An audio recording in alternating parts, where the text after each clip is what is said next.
Hello friends, welcome to MCQ वाला। Friends, आज की सेशन में हम देखेंगे सेट नंबर 19 को। इससे पहले हमने 18 प्रैक्टिस सेट कंप्लीट करा रखा है। आप में से किसी ने भी अगर मिस किया है तो जाके प्लेलिस्ट में सारी वीडियोस को अच्छे से देख लीजिएगा। सारी वीडियोस में बहुत अच्छे अच्छे क्वेश्चंस हैं, तो आपको हर एक क्वेश्चन को देखना बहुत ज़रूरी है, क्योंकि हमें पता नहीं होता एग्जाम में कैसे क्वेश्चंस आ जाए। तो इसलिए हर एक क्वेश्चन को देख के जाएंगे। हो सकता है कि इसी सेट से आपके बहुत सारे क्वेश्चंस बन जाए, और मैं कोशिश करता हूं कि हर एक क्वेश्चन में एक दो फैक्ट एक्स्ट्रा बता दूं। वहां से क्या है, आपके 2-3 क्वेश्चन और सॉल्व होने की संभावनाएं होती हैं। तो आप लोग हर एक वीडियो को अच्छे से देखा करिए। अभी तक आप चैनल से नहीं जुड़े हैं तो चैनल को सब्सक्राइब कर लीजिए, बेल आइकन को प्रेस कर लीजिए, ताकि BSSC से रिलेटेड कोई भी वीडियो अपलोड होगी तो उसकी नोटिफिकेशन आपको मिल जाएगी। और अगर इसका PDF आपको चाहिए तो आप हमारे WhatsApp चैनल से भी जुड़ सकते हैं। उसका लिंक हमारे वीडियो के डिस्क्रिप्शन बॉक्स में दिया हुआ है, तो वहाँ से जाके आप WhatsApp चैनल पे भी जुड़ जाइएगा। तो चलिए स्टार्ट करते हैं आज की सेशन में सेट नंबर 19 को। सेट नंबर 19 में क्वेश्चन नंबर 1 है, वित्तीय समावेशन एवं आर्थिक भागीदारी सुनिश्चित करने वाली महत्वाकांक्षी योजना का नाम क्या है?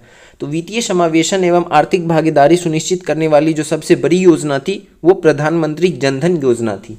Option C is the right answer. इसकी शुरुआत 28 अगस्त 2014 में हुई थी, इसको ध्यान में रखेंगे। और प्रधानमंत्री जनधन योजना के तहत लगभग 40 करोड़ खाते खोले गए थे जीरो बैलेंस पर, इसको भी ध्यान में रखना है। कुछ और योजनाएं हैं उसके बारे में भी आपको पता होना चाहिए, जैसे कि अटल पेंशन योजना 9 मई 2015 को प्रारंभ किया गया था। एक है सुकन्या समृद्धि योजना, इसको 22 जनवरी 2015 को प्रारंभ किया गया था। तो इन सभी को आप ध्यान में रखेंगे। सुकन्या समृद्धि योजना जो है इसको 22 जनवरी 2015 से प्रारंभ किया गया था। और यहाँ पे क्या है, वित्तीय समावेशन एवं आर्थिक भागीदारी वाली सबसे बड़ी योजना प्रधानमंत्री जनधन योजना, जिसकी शुरुआत 28 अगस्त 2014 को हुई थी, जिसके तहत 40 करोड़ खाते खोले गए थे। तो अभी तक की ये वित्तीय समावेशन की सबसे बड़ी योजना है। 2. सर्व शिक्षा अभियान निम्नलिखित में से किस आयु वर्ग के लिए है? तो सर्व शिक्षा अभियान जो है ये 6 से 14 आयु वर्ष के सभी बच्चे के लिए है। Option D is the right answer. और इसकी शुरुआत जो है ये वर्ष 2001 में हुई थी, जिसका नारा था पढ़े भारत और बढ़े भारत। इसको भी ध्यान में रखना है। हमारे संविधान में शिक्षा संबंधित बहुत सारे प्रावधान किए गए हैं, जैसे कि 86वां संविधान संशोधन के तहत 6 से 14 वर्ष तक के बच्चों के लिए मुफ्त और अनिवार्य शिक्षा को मौलिक अधिकार बनाया गया है। उसके बाद इसमें यह भी कहा गया था कि 21 के क में कि 6 से 14 वर्ष तक की उम्र के बच्चों को निःशुल्क एवं अनिवार्य शिक्षा उपलब्ध कराया जाए। 86वें संविधान संशोधन के द्वारा ही 51 के क में 11वां मौलिक कर्तव्य भी जोड़ा गया था, जो कि शिक्षा से ही संबंधित था। तो इन सभी बातों को आप ध्यान में रखेंगे। 3. शिक्षा का अधिकार अधिनियम 2009 कितनी आयु के बच्चों के लिए लागू किया गया है?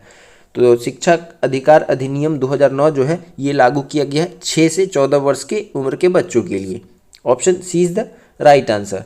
और इसको लागू किया गया, ये अधिनियम 2009 का था, इसको लागू किया गया 1 अप्रैल 2010 को। तो इसको भी ध्यान में रखेंगे। अभी 29 जुलाई 2020 को नई शिक्षा नीति लागू की गई है, जिसके तहत क्या किया गया, 10+2 प्रणाली को बदल के उसके जगह पे 5+3+3+4 ये NEP में किया गया, यानी कि न्यू एजुकेशन पॉलिसी में ऐसा प्रावधान किया गया है कि अब 10+2 नहीं होगा, उसके जगह पे 5+3+3+4 ऐसा होगा। तो इसको ध्यान में रखेंगे। 4. विश्व स्वास्थ्य संगठन का मुख्यालय स्थित है। तो WHO का मुख्यालय कहाँ पे स्थित है? तो ये जेनेवा में स्थित है। Option A is the right answer.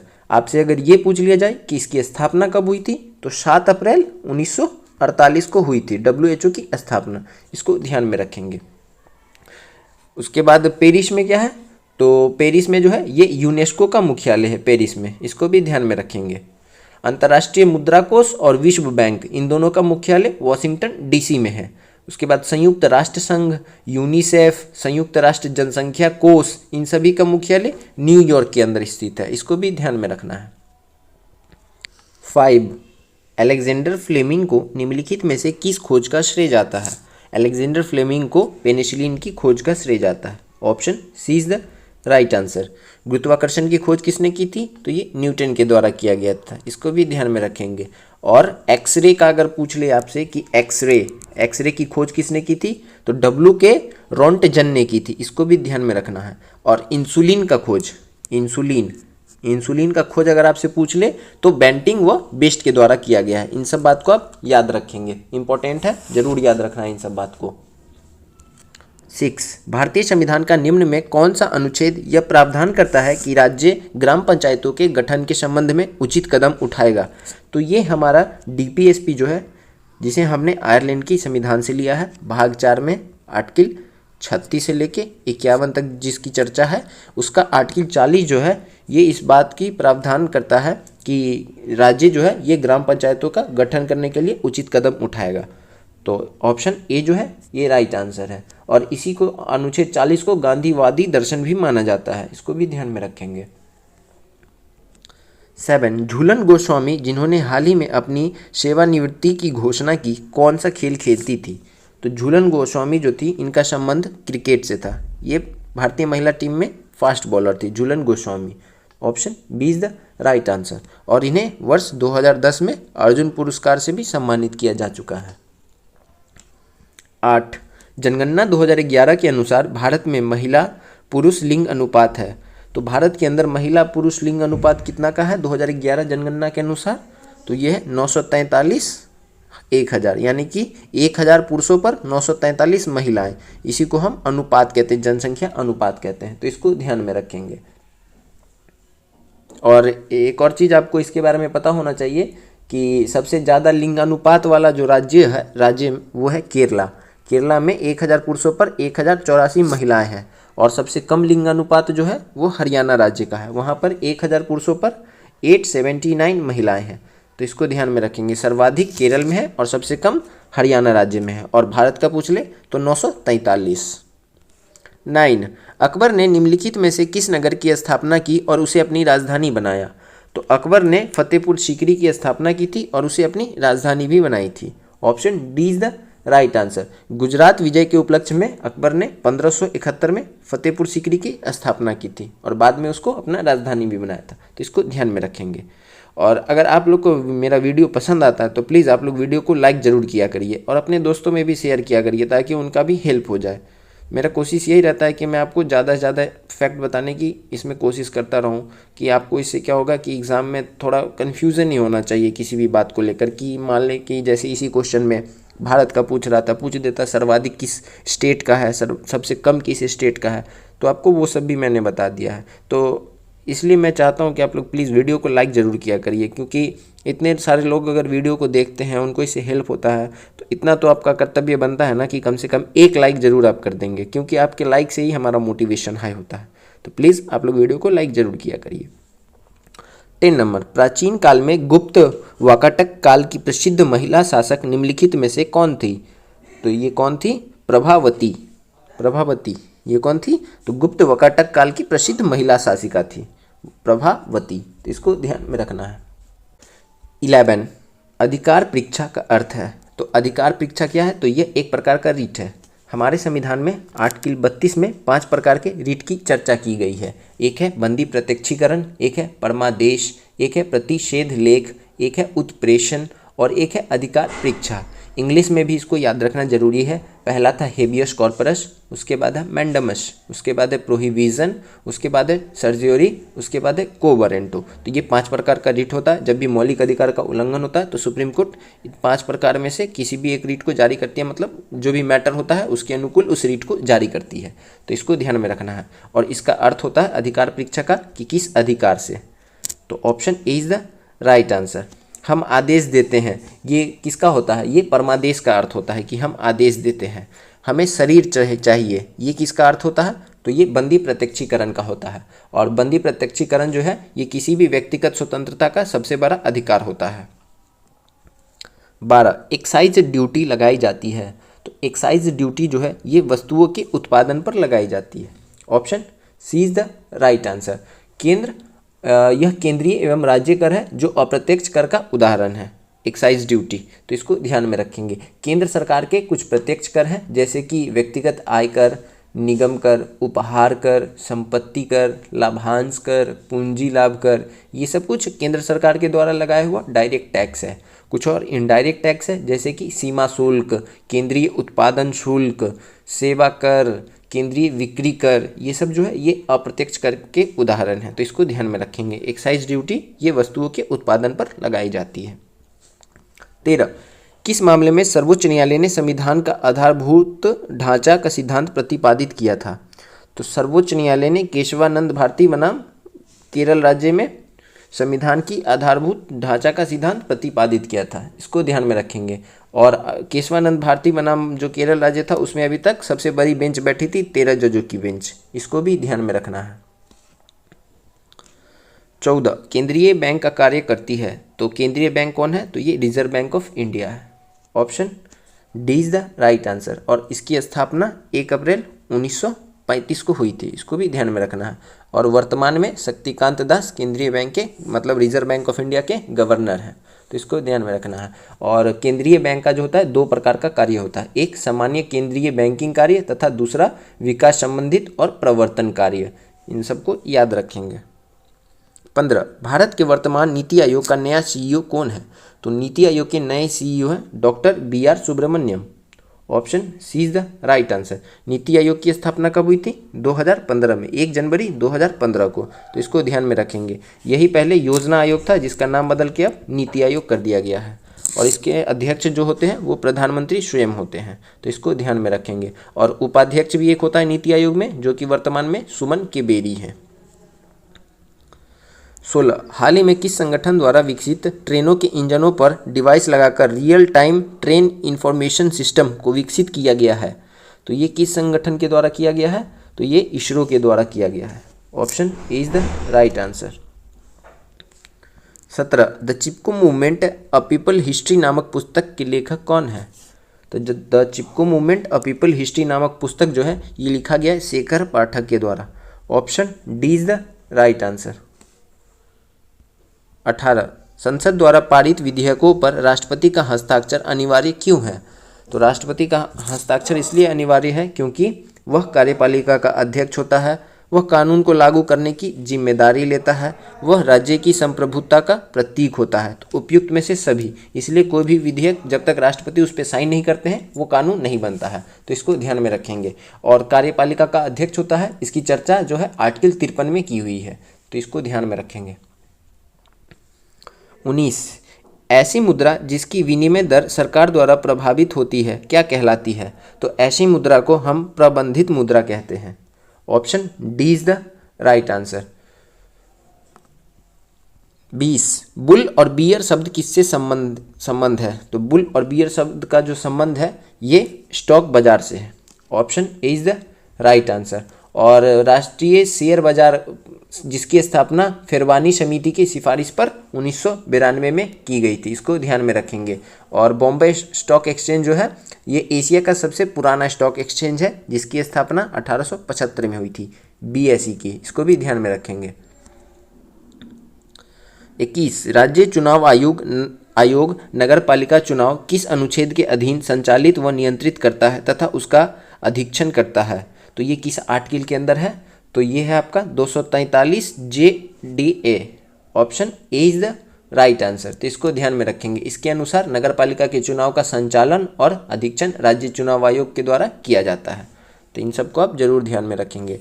और नगरपालिकाओं को संवैधानिक दर्जा जो है ये 74वें संविधान संशोधन के तहत दिया गया था, 12वीं अनुसूची में इसको डाला गया है। 22, कौन सी समिति आपराधिक, राजनीतिक और नौकरशाही संबंध पर गठित किया गया था? तो ये किस समिति का गठन किया गया था? तो बोहरा समिति। Option C is the right answer. 23, Bihar का वह जिला कौन है जहां महिलाओं की संख्या पुरुष से अधिक है? तो कौन सा जिला है जहां पे महिलाओं की संख्या पुरुष से अधिक है? तो ये है Gopalganj. Option C is the right answer. Gopalganj का लिंगानुपात जो है वो 1021 है, तो इसको ध्यान में रखेंगे। और सबसे कम लिंगानुपात जो है बिहार के अंदर तो वो है मुंगेर का, जो कि है 876। तो आपको बिहार के बारे में भी पता हो गया और ऊपर इससे पहले जो क्वेश्चन आया था वहाँ पे आपको भारत के बारे में भी पता चल गया, तो इसको ध्यान में रखेंगे। 24, भारत सरकार ने निम्नलिखित में से किस शासक से अपना प्रतीक लेकर अपनाया है? तो किस शासक से भारत ने अपना प्रतीक लिया है? तो ये अशोक। अशोक के सारनाथ का सिंह स्तंभ जो है ये भारत का राजकीय प्रतीक है, राजकीय प्रतीक चिन्ह है। तो ऑप्शन सी जो है ये राइट आंसर हो जाएगा। 25 दीपावली घोषणा किसने और कब की? तो दीपावली घोषणा जो है ये 1929 में लॉर्ड इरविन के द्वारा किया गया था। Option B is the right answer. तो इसको ध्यान में रखेंगे। इरविन का कार्यकाल जो है ये 1926 से लेकर 1931 तक था। तो इसको ध्यान में रखेंगे। इरविन के समय बहुत सारा जो है घटना हुआ है, जैसे साइमन कमीशन का गठन इरविन के समय में ही 1927 में हुआ था। बटलर समिति का गठन ये भी 1927 में हुआ था। नेहरू रिपोर्ट 1928 ये भी इरविन के समय हुआ था। दिवाली घोषणा ये भी 1929 इरविन के समय हुआ था। कांग्रेस का लाहौर अधिवेशन जहाँ पे पूर्ण स्वराज संकल्प लिया गया था ये भी लॉर्ड इरविन के समय 1929 में ही हुआ था। दांडी मार्च और सविनय अवज्ञा आंदोलन भी 1930 में इरविन के समय में ही हुआ है। पहला गोलमेज सम्मेलन ये भी इरविन के समय में ही हुआ है 1930 में। और गांधी इरविन पैक्ट 1931 में, इसमें ये भी इरविन से ही संबंधित है। तो इन सब बात को याद रखेंगे। 26 प्राचीन पुस्तक इंडिका किसने लिखी है? तो इंडिका जो है ये मेगास्थनीज के द्वारा लिखा गया है। मेगास्थनीज कौन था? तो ये सेल्यूकस निकेटर का दूत था जो कि चंद्रगुप्त मौर्य के दरबार में रहता था और इसी ने एक पुस्तक लिखी है इंडिका। तो इसको ध्यान में रखेंगे। कौटिल्य की पुस्तक है अर्थशास्त्र जो कि पाटलिपुत्रा के प्रशासन के बारे में जानकारी देती है। इसको भी ध्यान में रखेंगे। 27 फ्रांसीसी क्रांति का नारा था? तो फ्रांसीसी क्रांति का नारा था स्वतंत्रता, समानता और बंधुता। Option B is the right answer.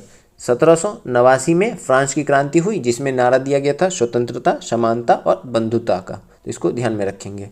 और फ्रांस की जो राजक्रांति थी वो लुई 16वें के शासनकाल में हुई थी। इसको भी ध्यान में रखना है। और यहाँ पे एक है ऑप्शन में कि एक राष्ट्र, एक नेता और एक झंडा, ये किसका कथन है? तो ये हिटलर का है। ऐसा एक क्वेश्चन मैंने कम्युनिटी पोस्ट पे भी अपलोड किया है, तो आप लोग वहाँ पे भी आंसर दिया करिए। मैं बहुत अच्छे अच्छे क्वेश्चंस को वहाँ पे डालता हूँ क्योंकि मैंने देखा है कि 2-3 क्वेश्चन उसमें से अभी बिहार दरोगा में पूछे गए थे जो कम्युनिटी पोस्ट में अपलोड किया गया था। 28 विश्व का सबसे बड़ा द्वीप कौन सा है? तो विश्व का सबसे बड़ा द्वीप जो है वो है Greenland. Option C is the right answer. ये लगभग 21,66,000 वर्ग किलोमीटर में फैला हुआ है। वैसे तो ये ग्रीनलैंड जो है अगर देखा जाए ज्योग्राफिकली तो ये कनाडा के रेंज में आता है, लेकिन इस पे अधिकार डेनमार्क का है। ये भी आपको पता होना चाहिए कि ग्रीनलैंड पे अधिकार जो है वो डेनमार्क का है। 29 भारत के राष्ट्रपति के बारे में क्या असत्य है? तो राष्ट्रपति के बारे में असत्य है कि कार्यकाल 8 वर्ष का होता है। यह जो है ये असत्य है। Option B is the right answer. न्यूनतम आयु 35 वर्ष होनी चाहिए। त्यागपत्र उपराष्ट्रपति को देता है। महाभियोग के तहत हटाया जाता है आर्टिकल 61। तो इन सब बात को आपको ध्यान में रखना है। आर्टिकल 52 से लेकर 61 जो है ये राष्ट्रपति के बारे में प्रावधान दिया हुआ है। 30 स्वतंत्र भारत के प्रथम भारतीय गवर्नर जनरल कौन था? तो स्वतंत्र भारत के प्रथम भारतीय गवर्नर जनरल सी राजा गोपालाचारी थे। Option A is the right answer. इन्हीं के द्वारा CR फॉर्मूला दिया गया था 1944 में सी राजा गोपालाचारी के द्वारा। इसको भी ध्यान में रखेंगे। 31 दिलवाड़ा के जैन मंदिर का निर्माण किसने करवाया था? तो दिलवाड़ा के जैन मंदिर का निर्माण जो है ये करवाया गया था चालुक्यों के द्वारा। Option C is the right answer. ये कहाँ पे है? तो ये राजस्थान के माउंट आबू में स्थित है। 32 राष्ट्रपति को निम्नलिखित में से शपथ कौन दिलाता है? तो राष्ट्रपति को शपथ दिलवाते हैं भारत के मुख्य न्यायाधीश। इसकी चर्चा आर्टिकल 60 में दी हुई है कि मुख्य न्यायाधीश जो है वो राष्ट्रपति को शपथ दिलवाएंगे। तो इसको ध्यान में रखेंगे। 33 दोहरी शासन नीति को किसने समाप्त किया था? तो दोहरी शासन नीति को समाप्त किया था Lord Canning. Option C is the right answer. Lord Canning जो है ये भारत का आखिरी गवर्नर जनरल तथा प्रथम वाइसराय भी था। तो इसको ध्यान में रखेंगे। 34 भारत के नए केंद्रीय सतर्कता आयुक्त यानी CVC कौन बने हैं? तो नए CVC जो बने हैं ये Praveen Kumar Srivastava. Option B is the right answer. इसकी स्थापना 1964 में हुई थी CVC की स्थापना। 35 पेरियार परियोजना किस राज्य में स्थित है? तो पेरियार परियोजना जो है ये किस राज्य में स्थित है? तो केरल राज्य में है। पेरियार नदी भी केरल राज्य में ही बहती है। तो option D is the right answer. और आप लोग कमेंट बॉक्स में बताएंगे कि आपके कितने क्वेश्चन सही हुए हैं। ठीक है। 36 बटरफ्लाई शब्द संबंधित है। तो बटरफ्लाई शब्द जो है ये संबंधित है तैराकी से। तैराकी में एक बटरफ्लाई टाइप का इवेंट होता है। तो option C is the right answer. कुछ और शब्दावली हैं तैराकी से, जैसे front crawl, breaststroke, springboard, stroke, backstroke, butterfly, ये सब तैराकी से संबंधित है। 37 8 अक्टूबर को प्रतिवर्ष मनाया जाता है। तो 8 अक्टूबर को किसका दिवस मनाया जाता है? तो भारतीय वायुसेना दिवस मनाया जाता है। Option A is the right answer. और 8 अक्टूबर 2023 को जो एयरफोर्स का एयर शो हुआ था वो कहाँ पे हुआ था? इलाहाबाद में, यानी कि प्रयागराज में हुआ था। तो option A is the right answer, इसको ध्यान में रखेंगे। पृथ्वी दिवस ये मनाया जाता है 22 अप्रैल को। नौसेना दिवस ये मनाया जाता है 4 दिसंबर। और थल सेना दिवस ये 15 जनवरी को मनाया जाता है। तो इन सभी को याद रखना है। 38 शिवाजी सर्वाधिक किससे प्रभावित थे? तो शिवाजी जो है ये सर्वाधिक जीजाबाई से प्रभावित थे। Option C is the right answer. 39 पूरा पाषाण काल में आदि मानव के मनोरंजन के साधन थे। तो पूरा पाषाण काल में आदि मानव के मनोरंजन के साधन क्या था? तो ये शिकार था। वो शिकार करके ही मनोरंजित रहते थे। Option A is the right answer. और मनुष्य के द्वारा खोजा हुआ प्रथम धातु जो है वो तांबा है, ये भी ध्यान में रखेंगे। 40 हाल ही में राजा राम मोहन राय राष्ट्रीय पुरस्कार से किसे सम्मानित किया गया है? तो राजा राम मोहन राय राष्ट्रीय पुरस्कार से सम्मानित किया गया है ABK प्रसाद को। Option is the right answer. Doctor Madhav Hada को कौन सा पुरस्कार मिला है? तो 32वां बिहारी पुरस्कार 2022 मिला है, ये भी ध्यान में रखेंगे। ज्ञान चतुर्वेदी को 32वां व्यास सम्मान 2022 मिला है। और शिव शंकरी को 32वां सरस्वती सम्मान 2022 मिला है। तो सारे ऑप्शंस इंपॉर्टेंट थे, तो आप सारे के बारे में याद रखेंगे। 41 निम्नलिखित में कौन भारत छोड़ो आंदोलन में शामिल नहीं था? तो भारत छोड़ो आंदोलन में डॉक्टर BR अम्बेडकर जो है ये शामिल नहीं थे। Option B is the right answer. 9 अगस्त 1942 को भारत छोड़ो आंदोलन की शुरुआत की गई थी और इसी में गांधी जी ने नारा दिया था करो या मरो का। तो इसको ध्यान में रखेंगे। 42 लोधी वंश का संस्थापक कौन था? तो लोधी वंश का संस्थापक जो है ये बहलोल लोधी है। Option C is the right answer. Ibrahim Lodhi कौन है? तो ये इब्राहिम लोधी जो है ये बाबर के साथ पानीपत के प्रथम युद्ध में मारा जाता है। ये पहला शासक होता है जो युद्ध के मैदान में मारा जाता है। तो इसको ध्यान में रखेंगे। 43 केंद्रीय पशु चिकित्सा अनुसंधान संस्थान स्थित है। तो केंद्रीय पशु चिकित्सा अनुसंधान संस्थान जो है ये उत्तर प्रदेश में स्थित है। Option A is the right answer. 44 Tamil Nadu में जाड़ों में वर्षा क्यों होती है? तो तमिलनाडु में जाड़ों में जो वर्षा होती है वो उत्तर पूर्व मानसून के प्रभाव से होती है। Option C is the right answer. Bharat में 80% जो बारिश है वो दक्षिणी पश्चिमी मानसून की वजह से होती है, लेकिन तमिलनाडु के क्षेत्र में उत्तर पूर्वी मानसून के प्रभाव से अत्यधिक वर्षा होती है और ठंड के दिन में वहाँ पे बाढ़ भी आ जाता है। 45 मीन मबाकम अंतर्राष्ट्रीय हवाई अड्डा किस राज्य में है? तो मीन मबाकम अंतर्राष्ट्रीय हवाई अड्डा जो है ये तमिलनाडु में है। Option is the right answer. 46 Harshvardhan की आत्मकथा निम्नलिखित में से किसने लिखी है? तो हर्षवर्धन की आत्मकथा जो है ये बाणभट्ट के द्वारा लिखी गई है। Option B is the right answer. और हर्षवर्धन बाणभट्ट कौन थे? तो बाणभट्ट जो थे ये हर्षवर्धन के दरबारी कवि थे और इन्होंने हर्षचरित्र एवं कादम्बरी नामक पुस्तक भी लिखी है। 47 अंतर्राष्ट्रीय मैन बुकर पुरस्कार के लिए चयनित होने वाला पहला हिंदी उपन्यास रेत समाधि का टॉम्ब ऑफ सैंड के रूप में किसके द्वारा अनुवाद किया गया था, जिसे मैन बुकर अंतर्राष्ट्रीय पुरस्कार 2022 दिया गया? तो रेत समाधि का द टॉम्ब ऑफ सैंड के रूप में अनुवाद किसने किया था? तो ये डेजी रॉकवेल ने किया था। इनको मैन बुकर अंतर्राष्ट्रीय पुरस्कार 2022 से सम्मानित किया गया है। तो इसको ध्यान में रखेंगे। और ये जो है रेत समाधि पुस्तक ये गीतांजलि सीरी के द्वारा लिखा गया है। 48 निम्नलिखित में से किसने हैदराबाद की चार मीनार का निर्माण कराया है?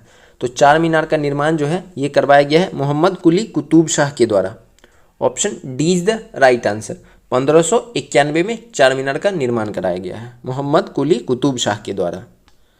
49 किस राज्य ने भारत के पहले आर्टिफिशियल इंटेलिजेंस यानी कि AI स्कूल का उद्घाटन किया है? तो पहला AI निर्मित स्कूल कहाँ पे बनाया गया है? तो ये केरल में बनाया गया है। केरल इन सभी मामलों में हमेशा आगे रहता है। खुद का ऑप्टिकल फाइबर, खुद का इंटरनेट सर्विस, खुद का टैक्सी, ये सब जो है ये केरल में ही शुरू किया गया था। और अभी पहला इंटेलिजेंस आधारित स्कूल जो है ये भी केरल में ही शुरू किया गया है। तो option A is the right answer. 50, निम्न में से किस भारतीय राज्य को उसकी अनूठी स्थलाकृति के कारण लाल नदी और नीली पहाड़ियों की भूमि के नाम से जाना जाता है? तो किसको लाल नदी और नीली पहाड़ियों की भूमि के नाम से जाना जाता है? तो ये है Assam. Option D is the right answer. प्राचीन काल में मतलब प्राचीन नाम जो असम का है वो कामरूप है, ये भी आपको ध्यान में होना चाहिए। 51, एक्स किरणों में समाविष्ट है। तो एक्स किरणों में क्या समाविष्ट है? विद्युत चुंबकीय विकिरण। Option D is the right answer. 52, silver bromide का सिल्वर और ब्रोमीन में टूटना एक उदाहरण है। तो ये कैसा उदाहरण है? तो ये अपघटन अभिक्रिया का उदाहरण है। Option D is the right answer. 53, वह भारतीय वैज्ञानिक जिसने भौतिक विज्ञान में नोबेल पुरस्कार प्राप्त किया है। तो भौतिक विज्ञान में नोबेल पुरस्कार जो है ये सीवी रमन के द्वारा जीता गया है। Option A is the right answer. तो इसको ध्यान में रखेंगे। 54, यदि किसी व्यक्ति को पीठ पर चोट लगी हो तो कृत्रिम श्वास देने की कौन सी विधि का प्रयोग किया जाता है? तो इसे शैफर विधि के द्वारा श्वास दिया जाता है। Option A is the right answer.